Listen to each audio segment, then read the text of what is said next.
भारतीय संविधान के अनुच्छेद 301 के अनुसार किसको उसकी संपत्ति से विधि के प्राधिकार से वंचित किया जाएगा, अन्यथा नहीं। व्यक्ति को।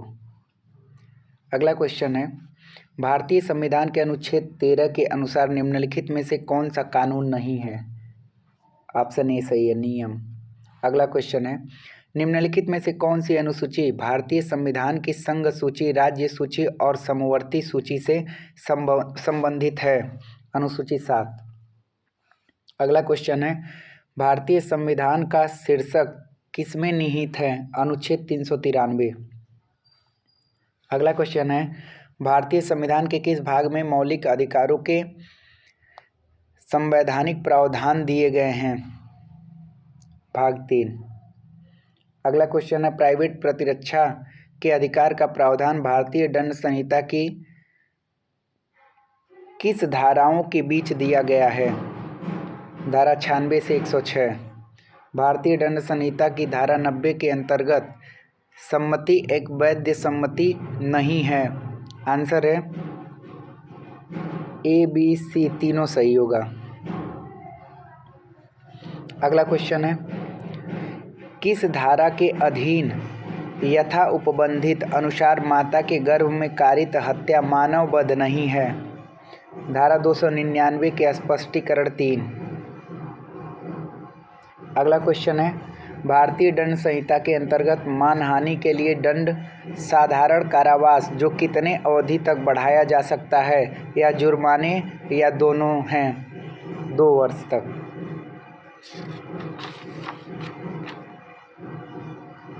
अगला क्वेश्चन है,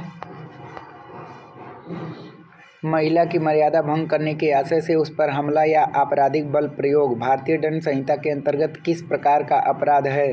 संज्ञेय और अजमानती अपराध।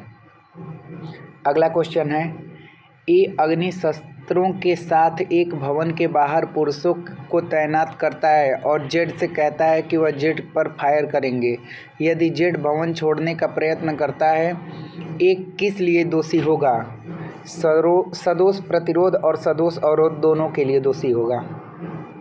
अगला क्वेश्चन है, दंड प्रक्रिया संहिता के अध्याय 21A के अंतर्गत तर्क सौदे के प्रावधान प्रयोज्य नहीं हैं। अपराध कितने वर्ष से कम आयु के बच्चे के लिए विरुद्ध किया गया है? ऑप्शन बी सही है, 14 वर्ष के बच्चे के लिए। अगला क्वेश्चन है, भारतीय दंड संहिता की धारा 82 और 83 के अंतर्गत एक अपराध दंडनीय नहीं है, यह किस बालक द्वारा किया गया होना चाहिए? 7 वर्ष से ज़्यादा परंतु 12 वर्ष से कम आयु के, जिसने पर्याप्त परिपक्वता और समझ प्राप्त कर ली है। अगला क्वेश्चन है, दंड दायित्व की 2 आवश्यक शर्तों के नाम बताइए। दोषी मन और अवैध कार्य। अगला क्वेश्चन है, दंड प्रक्रिया संहिता 1973 की कौन सी धाराएं उपस्थिति की बाध्यता की आदेशिकाओं से संबंधित हैं? 61 से 90 तक। किस अपराध के लिए एक पुलिस ऑफिसर एक व्यक्ति को बिना वारंट के गिरफ्तार कर सकता है? संज्ञेय अपराध के लिए।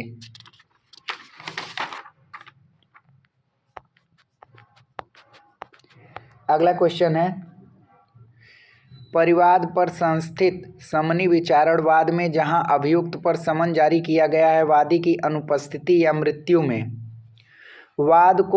वाद के तथ्य और परिस्थितियों के आधार पर अभियुक्त को उन्मुक्ति या दोष मुक्ति मिलेगी। अगला क्वेश्चन है, मान लीजिए FIR station house officer SHO ने पंजीकृत नहीं किया, परिवादी के पास क्या विकल्प हैं? पुलिस अधीक्षक से संपर्क करना या फिर निजी शिकायत के लिए दर्ज करके मजिस्ट्रेट से संपर्क करना, ये दोनों ही। ऑप्शन डी सही है। अगला क्वेश्चन है, दंड प्रक्रिया संहिता की धारा 160 के अंतर्गत अन्वेषण कर रहे किसी पुलिस ऑफिसर को एक पुरुष की उसके आवास के अलावा अन्य कोई स्थान पर उपस्थिति की आवश्यकता नहीं है, जो किसमें है? आंसर है 15 वर्ष से कम आयु तथा 65 वर्ष से अधिक आयु के लिए। अगला क्वेश्चन है, दंड प्रक्रिया संहिता की धारा 125 धर्मनिरपेक्ष स्वरूप की है, यह निम्नलिखित में से किस वाद में है? आंसर है ललिता कुमारी बनाम उत्तर प्रदेश राज्य। अगला क्वेश्चन है, मुकदमे के संक्षिप्त विचारण की शक्ति किसके पास है? आंसर है डी। अगला क्वेश्चन है, सिविल प्रक्रिया संहिता का कौन सा आदेश अस्थायी निषेधाज्ञा और वादकालीन निषेधाज्ञा से संबंधित है? ऑप्शन बी सही है, आदेश 34। अगला क्वेश्चन, ए अहमदाबाद में एक व्यापारी है, बी दिल्ली में व्यवसाय चला रहा है। बी अहमदाबाद में अपने एजेंट द्वारा ए का सामान खरीदता है और उसे ए से वेस्टर्न रोडवेज ट्रांसपोर्ट कंपनी को भेजने के लिए विनती करता है। तदनुसार अहमदाबाद में माल भेजता है। ए बी पर माल की कीमत के लिए वाद जारी कर सकता है। कहाँ पे? आंसर है या तो अहमदाबाद में या तो दिल्ली में। अगला क्वेश्चन, सिविल प्रक्रिया संहिता की निम्नलिखित में से कौन सी धारा रेस जुडिकेटा प्रारंभ न्याय की संकल्पना से संबंधित है? आंसर है धारा 11। अगला क्वेश्चन है, श्री एक्स और श्री वाई और श्री जेड 10,000 रुपये के लिए श्री ए द्वारा प्राप्त आज्ञप्ति डिक्री के अधीन संयुक्त रूप से और पृथक रूप से दायी है। श्री वाई श्री ए के विरुद्ध अकेले 10,000 रुपये की आज्ञप्ति प्राप्त करता है और कोर्ट में निष्पादन के लिए आवेदन करता है, जिसमें संयुक्त आज्ञप्ति निष्पादित की जा रही है। निम्नलिखित में से कौन सा विकल्प ए के लिए सही है? आंसर है ए सही होगा। अगला क्वेश्चन, ए बी और सी संयुक्त हिंदू परिवार के दायभागी हैं। वह संयुक्त रूप से वाई के पक्ष में एक बंधक निष्पादित करते हैं। वाई इन सभी के विरुद्ध वाद दायर करता है। सी को सम्मन दिया जाता है परंतु ए और बी को नहीं। इसमें से कोई भी हाजिर नहीं रहता है और सभी के विरुद्ध एक पक्षीय आज्ञप्ति डिक्री पारित की जाती है। ए और बी एक पक्षीय डिक्री को खारिज करने के लिए आवेदन करते हैं। इनके विरुद्ध डिक्री खारिज की जाएगी ए, बी और सी के विरुद्ध।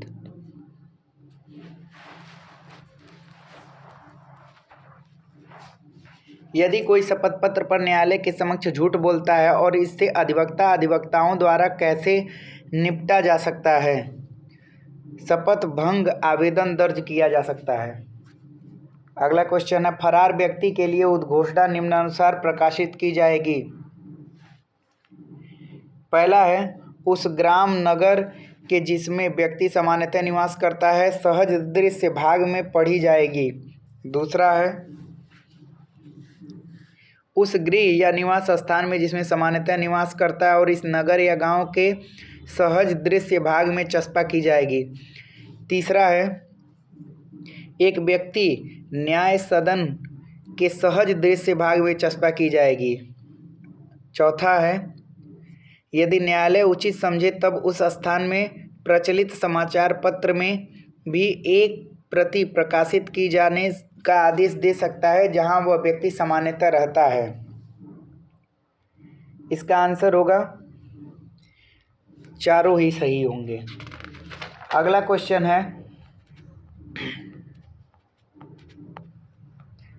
निम्नलिखित में से कौन सा कथन गलत है? आंसर डी होगा, द्वितीय अपील तथ्य के प्रश्न या विधि दोनों पर ही की जा सकती है। गलत होगा। अगला क्वेश्चन, आदेश 6वें के अनुसार अभिवचन का तात्पर्य है शिकायत और लिखित कथन दोनों से।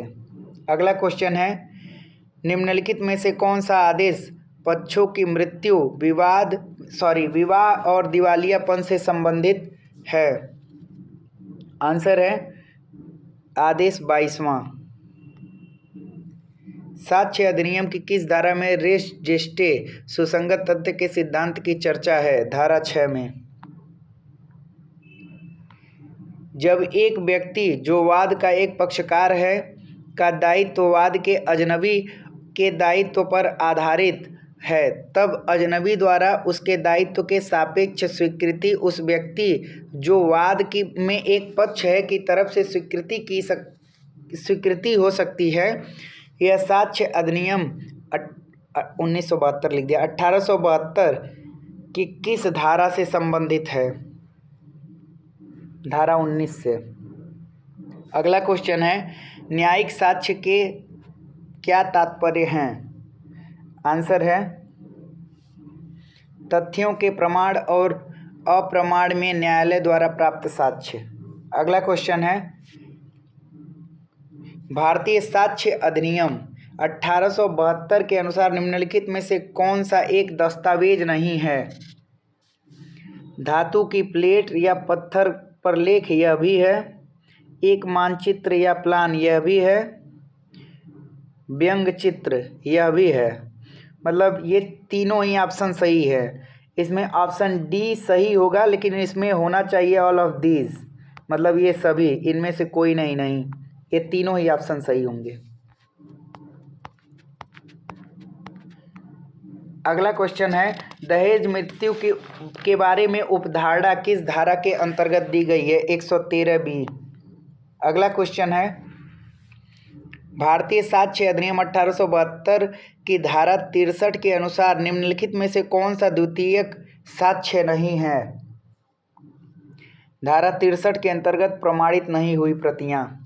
अगला क्वेश्चन है, सिविल प्रक्रिया संहिता 1908 का निम्नलिखित में से कौन सा प्रावधान वाद दायर करने से संबंधित है? आंसर है धारा 26। अगला क्वेश्चन है, प्रतिवादी उस पर सम्मन्स की तामील की तारीख के कितने दिनों के भीतर अपने बचाव के लिए लिखित बयान ऑर्डर 8 पेश कर सकता है? 30 दिनों के भीतर। अगला क्वेश्चन है, विवाचक प्राधिकरण प्रक्रिया के नियमों के निर्धारण में किसके द्वारा आबद्ध नहीं होगी? न तो सिविल प्रक्रिया संहिता के द्वारा और न ही भारतीय साक्ष्य अधिनियम, अर्थात ऑप्शन डी सही होगा। अगला क्वेश्चन है, मध्यस्थता और सुलह अधिनियम 1996 में निम्नलिखित में से कौन सी धारा मध्यस्थता करार से संबंधित है? आंसर है धारा 7। अगला क्वेश्चन है, किन परिस्थितियों में मध्यस्थ कार्यवाही को समाप्त किया जा सकता है? अंतिम विवाचन पंचाट और जहां पर मध्यस्थ प्राधिकरण के समाप्ति के लिए आदेश जारी किया गया हो, अर्थात इसमें ऑप्शन ए सही होगा। अगला क्वेश्चन है, मध्यस्थता और सुलह अधिनियम 1996 की धारा 29 के अधीन एक मध्यस्थ से ज़्यादा वाली मध्यस्थ कार्यवाही में मध्यस्थ प्राधिकरण का कोई भी निर्णय उसके सदस्यों के बहुमत द्वारा लिया जाएगा। अगला क्वेश्चन है, हिंदू विवाह अधिनियम 1955 में मेंटेनेंस पेंडेंट लाइट वाद लंबित रहते भरण पोषण का प्रावधान किसमें दिया गया है? धारा 24 में। अगला क्वेश्चन है, मुस्लिम विवाह विघटन अधिनियम 1999 की धारा 2 के अंतर्गत एक मुस्लिम पत्नी तलाक लेने के लिए वाद दाखिल कर सकती है यदि पति इस अवधि तक पागल हो। यदि पति 2 वर्ष की अवधि तक पागल रहता है तो वो डाइवोर्स ले सकती है, विवाह का विघटन कर सकती है, डाइवोर्स में तलाक हो जाएगा। अगला क्वेश्चन, मुस्लिम महिला के पास दंड प्रक्रिया संहिता 1973 की धारा 125 से 128 के प्रावधानों द्वारा शासित होने का विकल्प है। मुस्लिम महिला तलाक पर अधिकारों का संरक्षण अधिनियम 1986 की कौन सी धारा इससे संबंधित है? आंसर है धारा 7। अगला क्वेश्चन है, निम्नलिखित में से कौन सा हिंदू विवाह अधिनियम धारा 11 के अंतर्गत शून्य विवाह का आधार नहीं है? इसमें आंसर डी सही होगा। हिंदू विवाह अधिनियम जो है बाल विवाह पर रोक लगाता है, लेकिन बाल विवाह यदि हो जाता है तो ऐसी स्थिति में उसे शून्य घोषित नहीं करता है। सपिंड संबंध से तात्पर्य क्या है? माता की तरफ से तीसरी पीढ़ी और पिता की तरफ से पांचवी पीढ़ी तक जो है सपिंड संबंध माना जाता है।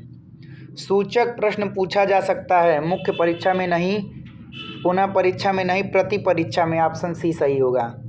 अगला क्वेश्चन है, अतिरिक्त न्यायिक संस्वीकृति से क्या तात्पर्य है? पुलिस को या न्यायाधीश और मजिस्ट्रेट के अलावा अन्य किसी व्यक्ति को दी गई स्वीकृति। जैसे यदि हम कोई स्वीकृति अपने फ्रेंड को देते हैं या फिर किसी फैमिली मेम्बर को देते हैं तो ऐसी स्वीकृति जो है अतिरिक्त न्यायिक स्वीकृति मानी जाएगी, अर्थात ऑप्शन ए सही होगा। Thanks for watching my video.